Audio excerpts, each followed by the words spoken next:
All right, we ready? All right, okay. Welcome everybody tonight to the Committee of the Whole for September 1st, 2020. All the City Council should have your minutes from the August 1st. Is that correct, Jim? The August 1st Committee of the Whole meeting?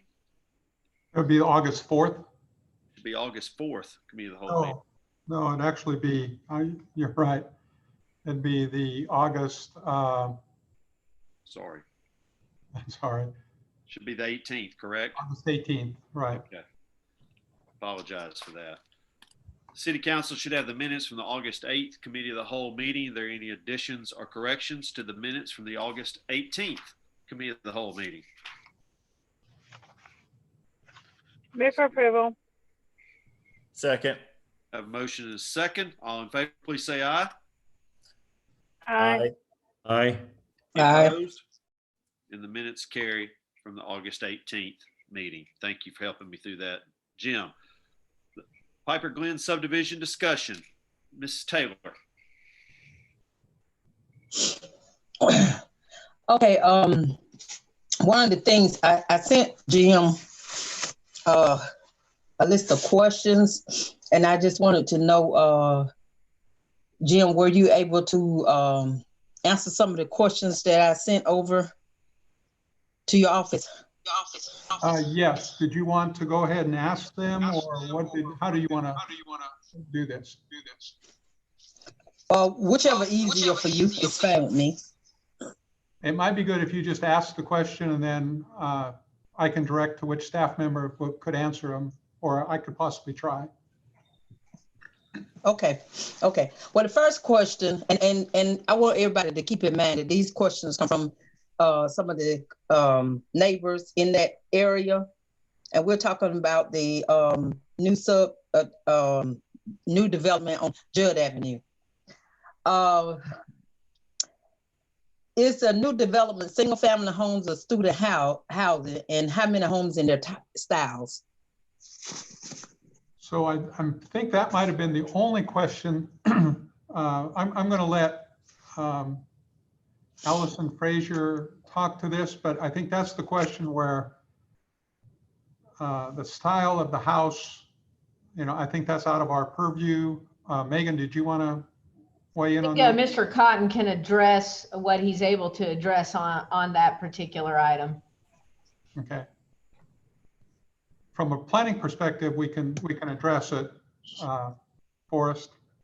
Sure, I'd be glad to. The current development plan is for 61 single-family detached lots.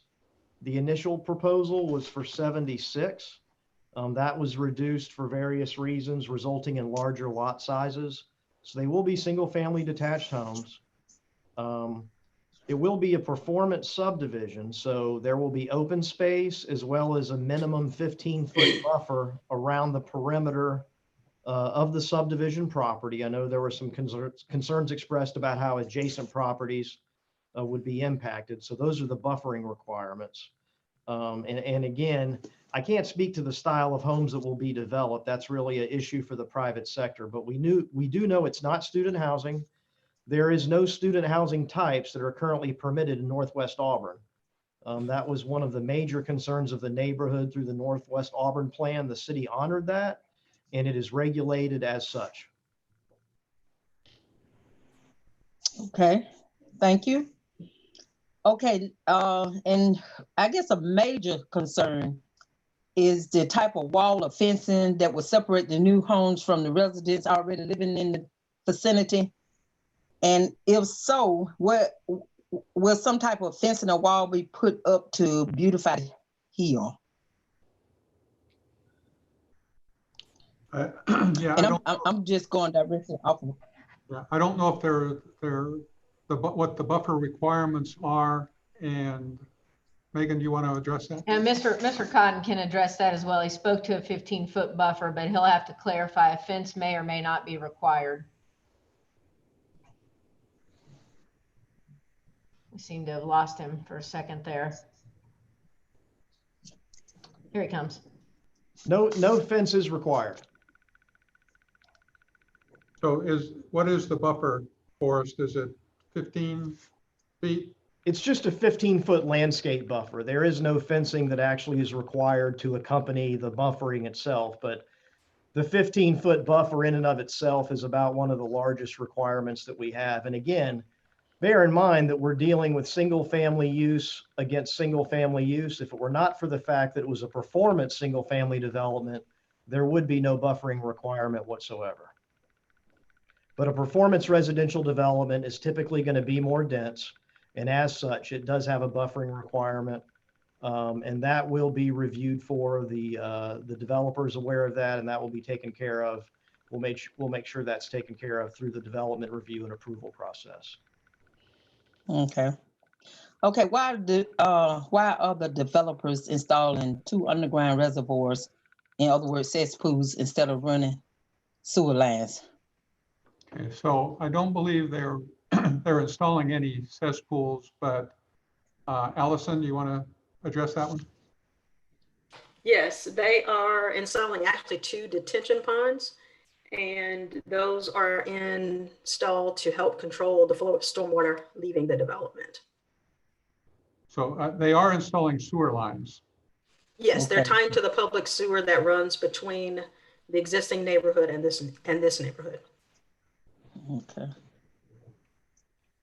Okay, and I think one of the main questions that I've heard from a lot of the community over there is about the that the development could possibly put them in a flood zone. And how does the city and the developers keep this from happening? And that is a big issue with just about everybody over there. Yeah, so the 2 detention ponds will help control the stormwater leaving the new site. There is a regulated floodplain along that creek that's regulated by FEMA. It should not impact the residents any more now than it did prior to the development. If they had floodplain on their lot before Piper Glen, they will have floodplain on their lot after Piper Glen, but it should not be affected by what the new subdivision is doing. Does it answer your question? Allison. Well, Yes. actually, you were breaking up, so I got sort of kind of what you said, but can you repeat that? Yes, I said there's a regulated floodplain that's currently along the creek, the floodplain that's regulated by FEMA. And I said if the residents on the, I'll say the existing side, had floodplain on their property prior to the Piper Glen subdivision, that would not change because of the new subdivision. The new subdivision is installing 2 detention ponds, which will control their stormwater runoff from the site, but the floodplain will remain the same. Okay.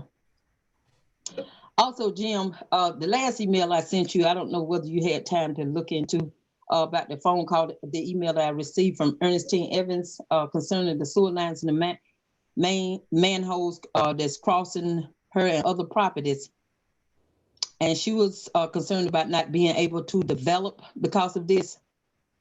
And she said that she met with the city in January and February 2016. And she wanted to know who granted them permission to put the sewer line and manhole, I guess, on the property or in the property. And someone had told her that Opelika might have had something to do with it.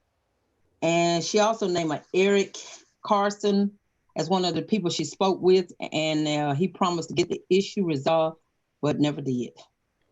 Yeah, well, as you So mentioned, right, as you mentioned, we just got that email from you.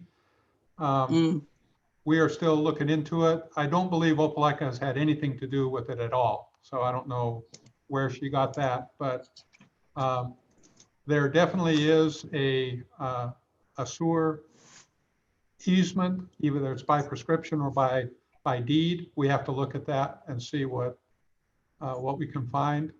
And I believe Eric did understand or remember having spoken with her, but I don't believe that he remembered anything about telling her that he would take care of it. But again, we're still looking into that, and I can get you some information as soon as we get it all put together. Okay. All right. Well, that's all the questions I have. That's all that was listed. But thank you, and I will pass this information on. Okay, thank you. Thank you, Connie. Thank you, Connie. Next on our agenda is the West Pace Village Improvement District Board of Directors. Mayor Pro Tem, Ms. Whitten. Yes, we have one vacancy, term begins September 16th, 2020 and September the 15th, 2026. We have one incumbent, Thomas Daniel. He has served one partial term, and he was the only applicant that we had that completed the application. So I'd like to nominate Thomas Daniel for a full term beginning September 16th, 2020. Second. I have a motion and a second. Is there any discussion from the council? Hearing none. All in favor, please say aye. Aye. Aye. Any opposed? Aye. And that motion carries, and we will recognize that later on in the agenda, the consent agenda. All right, at this point in time, are there questions on the agenda for the city manager?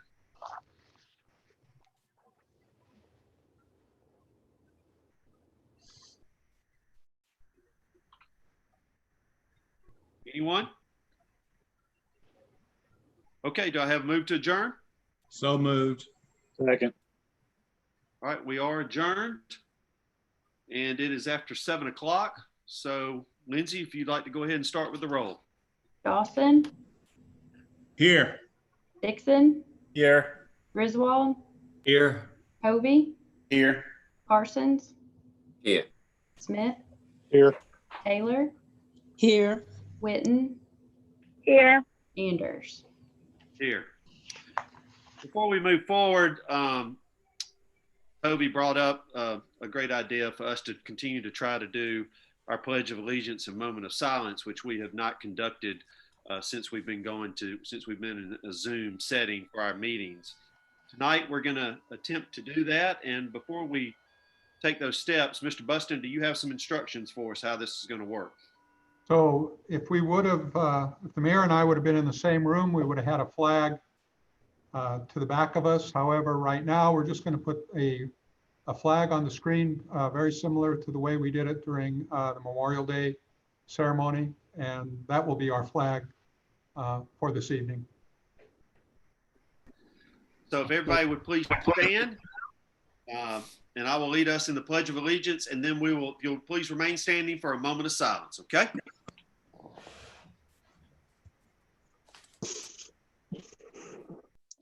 I pledge allegiance to the flag To the flag of the United States of America and to the republic which for which it stands stands, one nation one nation, under God, under God, indivisible, indivisible, liberty, liberty, and justice for all.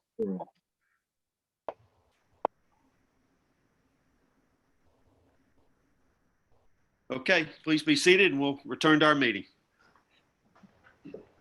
Thank you again, Jay, for bringing that up and for making us aware of that. Okay, to begin Mayor's communications tonight, once again, it's the first meeting of the month, and this is the time that we would normally recognize our Employee of the Month, as well as service awards for many of our employees who have been with the city for a number of years. Just as we have done recently, we're going to do this by video. So at this point in time, Mr. Buston, would you please have the staff play the video?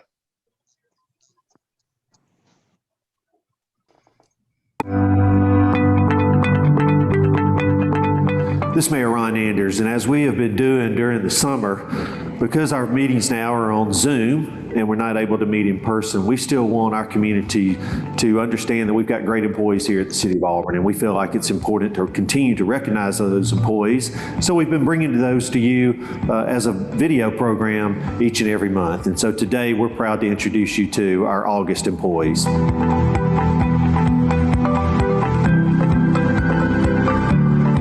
We're proud today to introduce you to our August Employee of the Month. And before me, I have a memorandum that was sent by Paul Register, the Public Safety Director, to Jim Buston, our City Manager. Elinda Denard began her employment with the City of Auburn as a student firefighter in 2008. She became a career firefighter in 2011, and in 2016 was promoted to the rank of sergeant, and on June 1st of this year was promoted to the rank of lieutenant in the In addition to her primary job of running Fire Station 4 and supervising fire personnel, she has been influential in the development of a new apparatus operators by training personnel to operate fire division pumpers and aerial apparatus. She regularly participates in interview and selection panel of newly hired personnel and serves as a physical training instructor for the fire division's recruit schools. She ensures that recruits are physically prepared for the job as a firefighter. She recently worked with other city staff to create educational and recruitment videos for the student firefighter program. In addition to her regular duties, Lieutenant Denard sought and received training in critical incident stress management. As a result, she has assisted numerous personnel after traumatic events. On many occasions, she has assisted neighboring fire departments in the aftermath of a critical incident response. Her dedication to fellow fire and emergency service employees speaks to her character. Lieutenant Denard serves as a role model for her crew, the fire division as a whole, and her community. She's a true ambassador for the City of Auburn. Lieutenant Denard never seeks recognition. She simply recognizes areas in need of attention and quietly makes them better. She continually seeks ways to make herself, her crew, and the fire division more effective and efficient. She is truly one of the most dedicated employees in the city and always goes the extra mile. It is an honor to recognize Lieutenant Elinda Denard as the City of Auburn's Employee of the Month for the month of August. Congratulations.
Thank you again for that, and thanks for the staff for putting that together. I have gotten more comments in the community about how people have really enjoyed those videos. So thank you to Cynthia and David and all the people who have put all this together, Human Resource Department for making this happen. People really appreciate it. Congratulations to all of our employees for doing such an outstanding job. Congratulations to Ms. Denard for doing a great job in our fire department. And congratulations to my old friend Todd White for retiring. And thank you to all of our employees who do a great job for our city each and every day. Under Mayor's announcements tonight, I have a couple of stories I wanted to tell. Last week, there was an incredible story of a young man who goes to Auburn Junior High School. His name is Count Threadgill.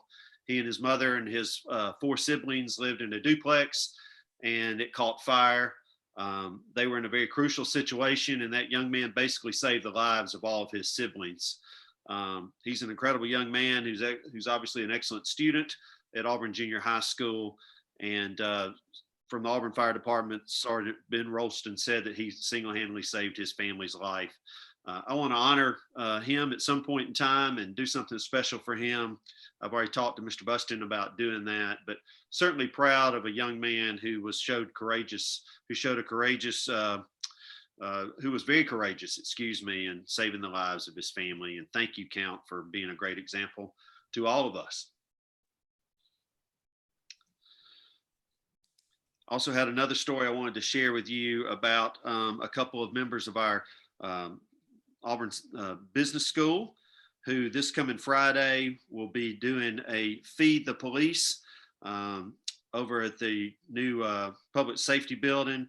Mr. Dave Ketchen, Glenn Ritchie, and Beth Davis Shermeck are providing a food truck for all of our police as a way of saying thank you to their hard work and their efforts to protect the people in this community each and every day. So I want them to know how much I appreciate them doing that on behalf of our police officers. And that'd be all I have for mayor's announcements. Anybody else on the council have anything they'd like to make an announcement on or say tonight? Yes, I would. First of all, I want to thank Becky Richardson and her staff for the upgrade at Sam Harris Park. On last Saturday, I was able to have a back to school and senior citizen luncheon over there. It was a drive-by. And we actually used a new part of that park. And everybody was really impressed. And there was lots of people out walking, the walk trail that was incorporated into the Sam Harris Park. And so, Becky, I just want to say thank you. And it looks really good over there. And y'all keep up the good work. Thank you, Connie. Appreciate that. And yes, congratulations and thank you to our Parks and Rec staff. That's a great project over there. Good to see some new life breathed in that park, and that's awesome. All right, anyone else on the council like to say anything tonight? Have any announcements they'd like to make? Hey, Ron, I have a couple of comments. This is Beth. Sure. I just would like to acknowledge the immense, I guess, volume of calls that are going into the Auburn University Medical Clinic and how they're handling that call volume and the testing volume. And I know there's been a lot of news in the media about the number of positive test results out of Auburn University, but I think it's important to recognize that EMC's numbers are really low right now. Their census is at 25, I think, as of August 31st, and that's for both their campuses. So I know there can be a sense of concern and anxiety with the positive test results that are coming out of the university, but I think as long as we hopefully are keeping the numbers down at EMC and protecting those who are most vulnerable, that I think we are in a really good position. And I just encourage students and faculty and those who are involved at Auburn University continue to be diligent.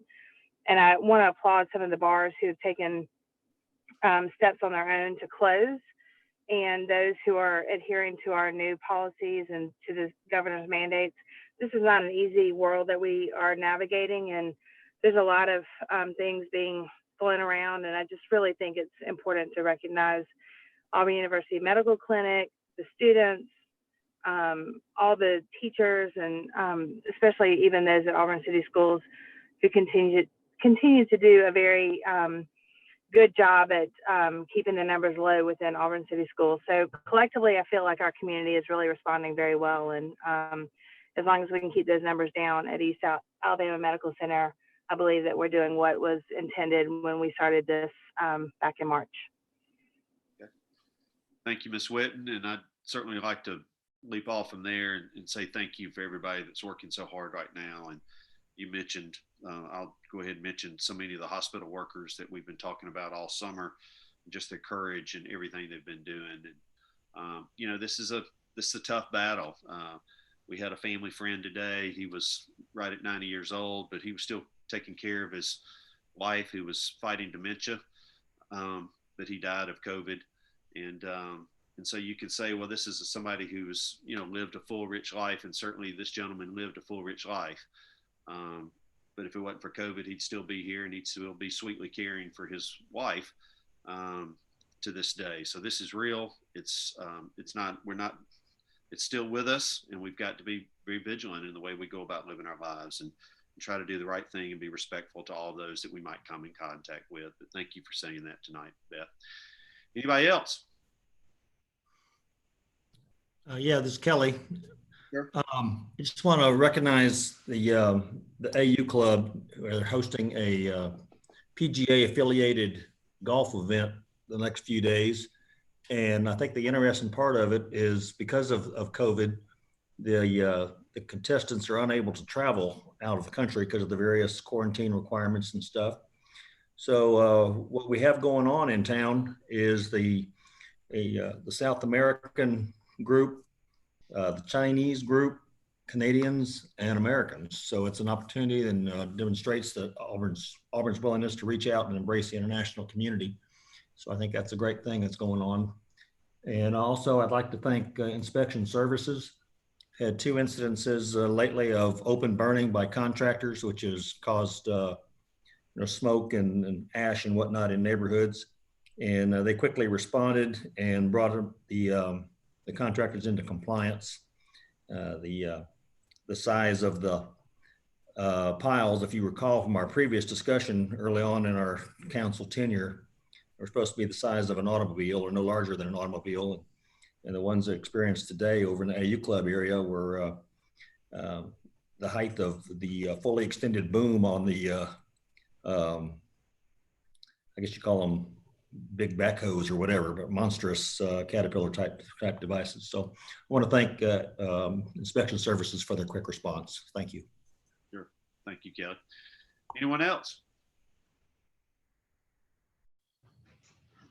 Okay. Before we get started, I want to say congratulations to Auburn High School. They beat their big rival Opelika last Friday night, and that was awesome. And they play Prattville at home on this Friday night. So Tigers are 2-0 to start this year.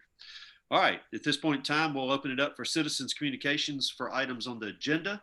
Remember, these are only items on our agenda tonight. And if you would please start your comments by giving us your address, and you have 5 minutes to speak to the council. Mayor, we have one person who has raised his hand, Taylor Gussler. Say that name one more time, Jim. Taylor Gussler. Okay. Taylor, if you would like to address the council, please give us your address for the record, your full name, and we'll get you started. You ready? All right, cool. I'm Lee Taylor Gussler III, and I'm a student at Auburn University. I have filled out a petition to strengthen the social distancing policies in town because I've recognized over the past two weeks that we've been in classes that individual accountability has not been enough. Taylor, I don't mean to interrupt you, but this particular section of the agenda is for if you have any questions on items on the agenda or any comments about items on the agenda, you'll have time at the end of the meeting if you have something else to say that's not on the agenda. Okay, cool. My bad. That's no problem. I should have caught you. All right. Does anyone else? Anyone else, Jim? Do you know? I have no one else raising their hand. Okay. All right. We'll move on to city managers communications. So under city managers communication this evening, we have announcements of vacancies on 2 boards. The Lee County Youth Development Center has 1 vacancy. The term will begin upon appointment and will end September 30th, 2024. This appointment will be made at the October 6th, 2020 City Council meeting. Also, we have the Industrial Development Board, which has 2 vacancies. Both terms will begin October 10th, 2020 and end October 9th, 2026. These appointments will also be made at the October 6th, 2020 City Council meeting. Next item of business is the consent agenda. Does any council member wish to remove an item from the consent agenda and deal with that item separately? Jim, I'd like you to remove item 7 Delta 1, 7D1. Okay.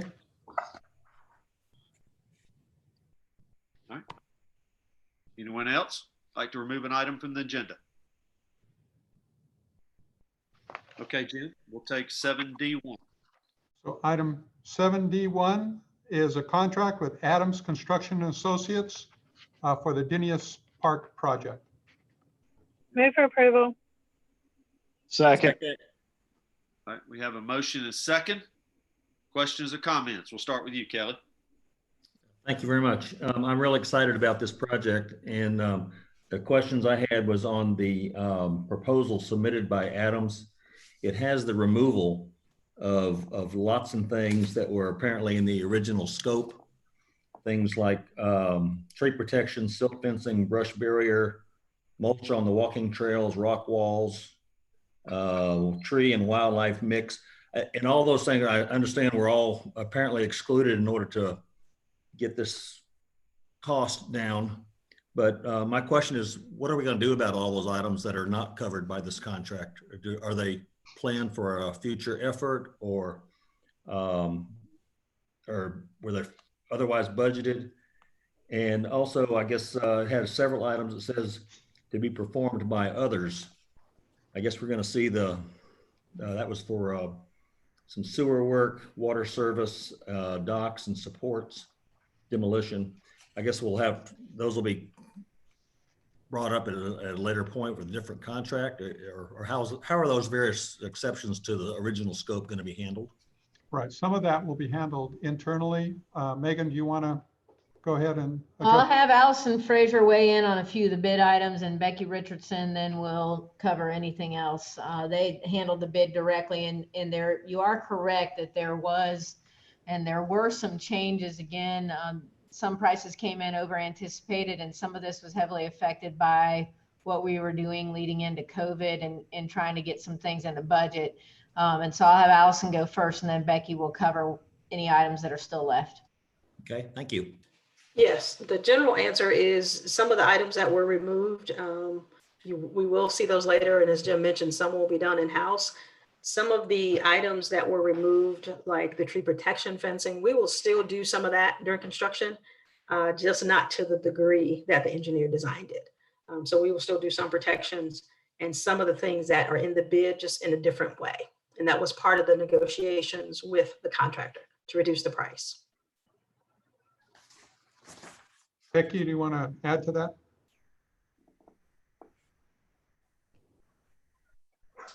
We already have plans to add a first phase of the playground, and have found funding for that. And we will be working on getting funding for the remainder of the playground. The dock at the pond will be removed in-house. There's not enough space on the property line there by the pond to have a dock on that side of the pond anyway. So we'll be removing that.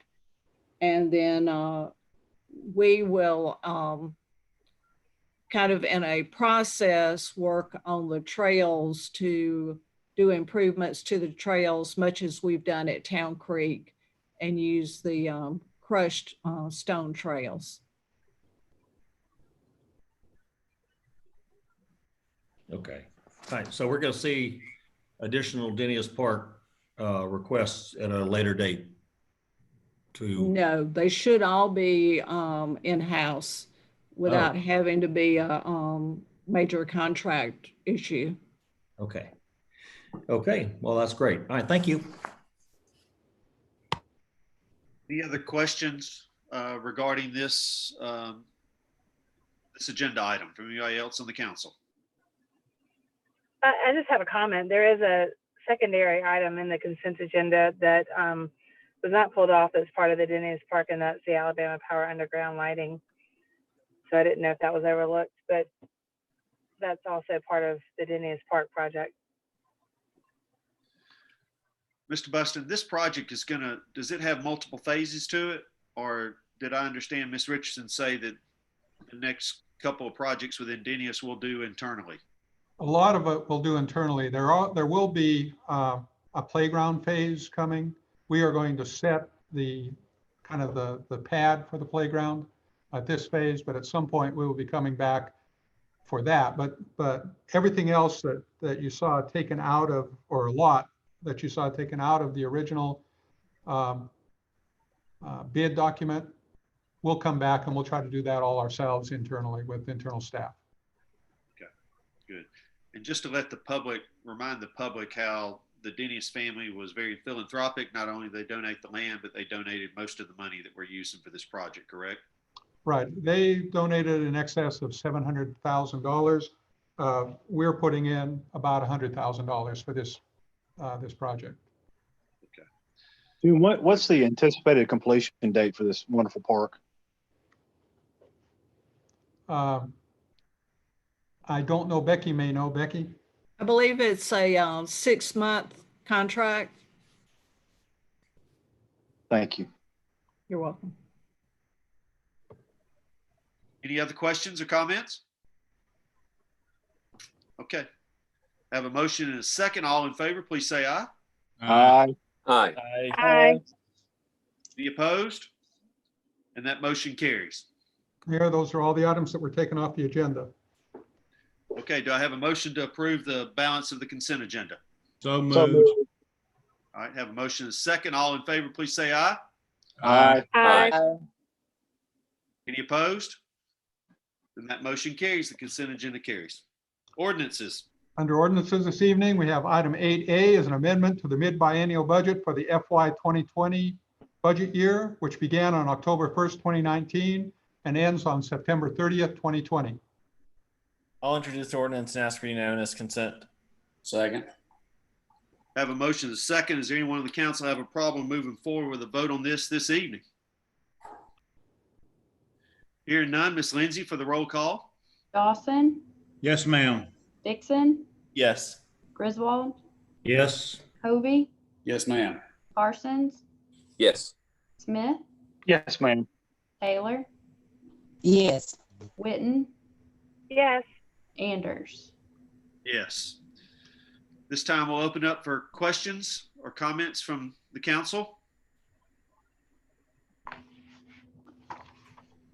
Okay. Hearing none, is there a motion to approve this? So moved. I have a motion and a second to approve. Lindsay, would you do the roll call? Dawson, Yes, ma'am. Dixon, Yes. Griswold, Yes, ma'am. Hovey, Yes, ma'am. Parsons, Yes. Smith, Yes, ma'am. Taylor, Yes. Witten, Yes. Anders. Yes. Item 8B is the approval of the FY 2021, FY 2022 biennial budget. I'll introduce the ordinance and ask for unanimous consent. Second. Second. I have a motion and a second. Does anyone on the council have a problem moving forward with a vote on this evening? Hearing none, Lindsay, roll call. Dixon, Yes. Griswold, Yes. Hovey, Yes, ma'am. Parsons, Yes. Smith, Yes, ma'am. Taylor, Yes. Witten, Yes. Dawson, Yes, ma'am. Anders. Yes. This time, do I have any questions or comments from the council? Mayor, we had spoke at the work session on Friday, but I think it's important the public know.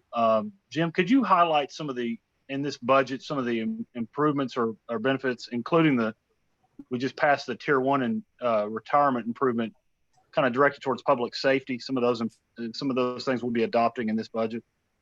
So as you mentioned, one of the things that we are adopting in this budget is converting our tier 2 employees, which is part of the retirement system of Alabama, converting them to tier 1. The tier 1 employee receives a better retirement from RSA than does the tier 2 employee. They are able to get more money in their check when they retire per month. They are also able to use their unused sick leave. This is really, it doesn't sound like a big benefit, but it is a great benefit.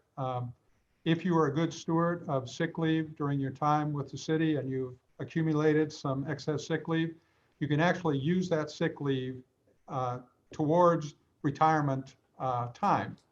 So let's say you spend 20 years, 25 years with the city, and you have 6 months of sick leave used or accumulated. You can take half of that, 3 months of that, and put it towards your years of retirement. So that is a really good benefit. It also allows you to retire after 25 years of service, no matter what age you are. As a tier 2 employee, you have to wait, even though you have 25 or more years, you have to wait till age 62 to retire. So from a lot of different angles, being a tier 1 RSA employee is a benefit to the employees. Another thing that's in the budget is we are having difficulty recruiting some police officers. We have high standards. We've always had some difficulty recruiting officers because we have very high standards and put the prospective officer through a lot of training, testing before they are asked to become an officer. So we've always had a little bit of a difficulty, but we found it more difficult lately because the agencies around us are paying more for their officers. So in this budget, we are raising the pay table for police officers. And I think that's, Councilman Smith, is there anything else that? We're also adopting a COLA in this too, correct? We're also adopting a COLA for all of the employees. One of the things that was brought up early on in the COVID pandemic was our employees came to work every day. Those that picked up the garbage, those that as you've heard me say before, those that purified the water, those that treated the sewage, and they came to work. There was never any question, and there was at one time, it was brought up that we should reward those employees, and I fully agreed, but I would rather, I said at the time, I would rather give them a COLA if we could afford it, and that is in this budget, and we were able to afford it. So I'm very thankful for the employees. They are continuing to show up to work and to continue to deliver the services to the citizens of Auburn, and I can't say enough good about them. They have done a really great job. How Jim, thank you. How will that affect current tier 1 employees? Will they have to add additional contributions because of us changing or converting everyone to tier 1? No, they will not. And that's also some of the complaints that other communities have had going back from tier 2 back to tier 1 is that they did not have they could not afford it. The government entity, whether it be a city or a county, could not afford to fund that transition from tier 2 back to tier 1. We are fortunate enough to be able to afford that. It's about a $300,000 hit to us, but we think it's well worth that money to bring our employees to tier 1, which gives us, again, a recruiting for not only police, but for other employees, gives us a recruiting advantage. So it will not cost current tier 1 employees any more than what they are currently paying to the RSA. How would, if we adopt these measures, especially for public safety, where would you, in all of the state, where would you rank our competitiveness for our officers with all these benefits? We didn't do an exhaustive study, but we did a fairly in-depth study with these changes. That puts us about 5th in the state as far as compensation and benefits goes. Thank you, Jim. Any other questions? Yeah, I just out of curiosity, Jim, I wanted to ask, in that tier 1, if an employee with the sick leave time, if an employee, run out of sick leave time, do y'all have a system that y'all can have other employees to donate time, sick leave? We have what's called a sick leave bank, and employees donate to that sick leave bank. We have a group of employees that is over that bank, and if an employee runs out of sick leave and needs sick leave, that employee goes to that employee committee, makes their case, and then the committee will decide whether to grant them additional sick leave or not from the sick leave bank. So employees donate to the bank, employees are the ones who manage the sick leave bank. If you are an employee who needs sick leave, you go to the committee and ask for sick leave. Okay. You was breaking up, but you answered my question. I think you said yes is the answer. You were breaking up real bad. That's okay. That's okay. But I understood what you said. Okay. Thank you. Thank you, Ms. Taylor. Anyone else have a question? Okay. Do I have a motion to approve? So moved. Second. Have a motion and a second to approve. Lindsay, with the roll call? Dixon, Yes. Griswold, Yes, ma'am. Hovey, Yes, ma'am. Parsons, Yes. Smith, Yes, ma'am. Taylor, Yes. Witten, Yes. Dawson, Yes, ma'am. Anders. Yes. Mr. Buston, before we move forward, I'd just like to recognize your budget development team, Allison Edge, Erica Sprouse, Katie Skinner, Heidi Lowry, Michelle Wall, and Rachel Seibenbrenner. Thank you for all of their hard work to develop this budget. This budget has been recognized by the Governor's Finance Officers Association with a Distinguished Budget Presentation Award for many years now, and I would not be surprised if this one doesn't fall in line. So thank you to your staff, Jim, and your team and all the department heads who have worked so diligently to provide this budget for us in certainly trying and difficult times. So congratulations to all of y'all. Thank you, Mayor. So item 8C is the approval of a working capital loan interest subsidy between the City of Auburn and Auburn Bank. A public hearing is required. I'll introduce the ordinance and ask for unanimous consent. Second. Okay, I believe that was two of you one time, so I'll call that a first and a second. Does anyone on the council have a problem moving forward with a vote on this evening? Hearing no one. Lindsay, with the roll call, please. Griswold, Yes, ma'am. Hovey, I'll abstain. okay, Parsons, Yes. Smith, Yes, ma'am. Taylor, Yes. Witten, Yes. Dawson, Yes, ma'am. Dixon, Yes. Anders. Yes. At this time, we'll open the public hearing. If you'd like to address the city council on this, please give your name and address for the record, and please raise your hand. And Greg, Mr. Buston, do we have anyone? No, sir. No one. Okay. Then we will close the public hearing. Are there any questions or comments from the council? Okay. Hearing and seeing no one, do I have a motion to approve? So So moved. moved. All right, we have a motion and a second. Lindsay? Griswold, Yes, ma'am. Hovey, Abstain. Parsons, Yes. Smith, Yes, ma'am. Taylor, Yes. Witten, Yes. Dawson, Yes, ma'am. Dixon, Yes. Anders. Yes. Those are all the items we have on the agenda this evening, Mayor. Okay. At this time, we'll open up the Citizens Open Forum. This is an opportunity for you to discuss with the council anything that might be on your mind. Remember to please give us your name and address for the record, and you have 3 minutes. 3 minutes to address. Mr. Gussler, Do we have someone? Taylor Gussler. All right, Taylor, you're back on. Thank you for being patient with us. And please, if you'd give us your name and address for the record one more time. Taylor Gussler, and my address is 1413 East University Drive. Okay, thank you. So I actually just emailed a link to a petition that essentially requests that social distancing policies be strengthened around in town in particular, because campus is able to step up on their leadership, and they have.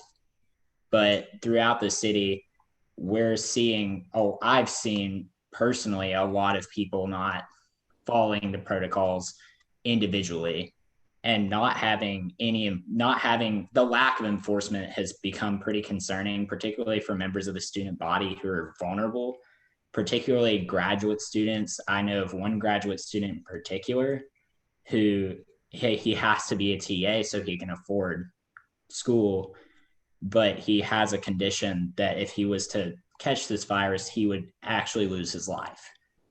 And that's the part of the student body that I want to advocate for, is the people who are vulnerable. and people seem to not understand that there's people within the student body that are vulnerable. And that's honestly kind of scary to a lot of people. That's the link to the petition is in the city council email. If y'all wanted to share that on the screen or whatever, it did get 258 signatures though. That's all I really have, unless y'all have questions for me. Okay. Thank you, Taylor. Appreciate you sharing with us this evening. Do we have Mayor, anybody else who'd like to address the? We have no one else. No one else. Okay. All right. Seeing no one, do we have a motion to adjourn? So moved. Okay. Thank you, everybody, for your patience tonight, and we are now adjourned.